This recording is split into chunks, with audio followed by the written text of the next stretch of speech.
everybody, this is Robert with Sigma 3 Survival School, and this is not a remake of the Blair Witch Project.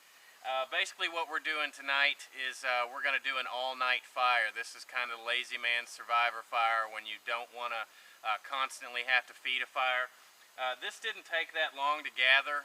Pretty much everything here was broken on a leverage point in between two close trees. You just stick one side of a log in and use the other side as a leverage point to break it. Probably have about 45 minutes invested in this. Basically what you do is you're going to build a square pyramid, and you want to stack the logs on the bottom one way and then the next row the other way, and just basically stagger them in a square pyramid until you get to the top, and you want to build a nice base up here, and then you want to build a teepee on top of that. So we're going to show you how this thing works, and give you a countdown on how it looks throughout the different stage of the fire. And this is just another technique you can throw in your survival toolbox. So hang tight, we're going to light this baby up. That's that cattail, it flashes.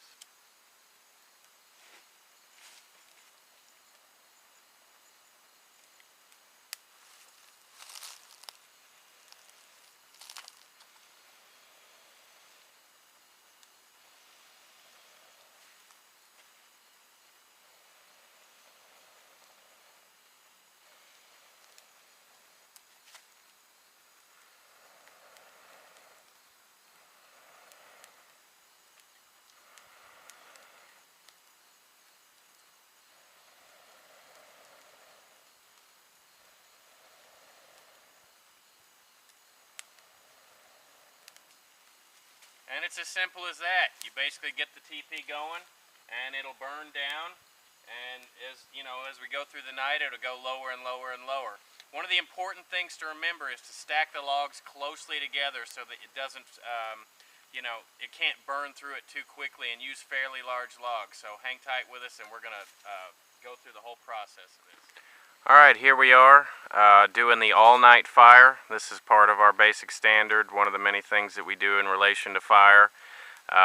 This took about 45 minutes to gather up, all fairly easily constructed. And this is a pretty neat technique for when you don't want to have to feed the fire all night long. You build a teepee on top of a pyramid base and just let it burn all night. Alright, so we've given this thing approximately 10 to 12 hours, and you can see what's left of it. It was a tremendously hot fire. In fact, it's still extremely hot right now where I'm sitting. You don't necessarily have to build a fire that big. That was probably a little bit of overkill for a survival situation. You could probably do about half that size. But it's a real simple concept. You're basically just building a square pyramid, and you'll have two sticks.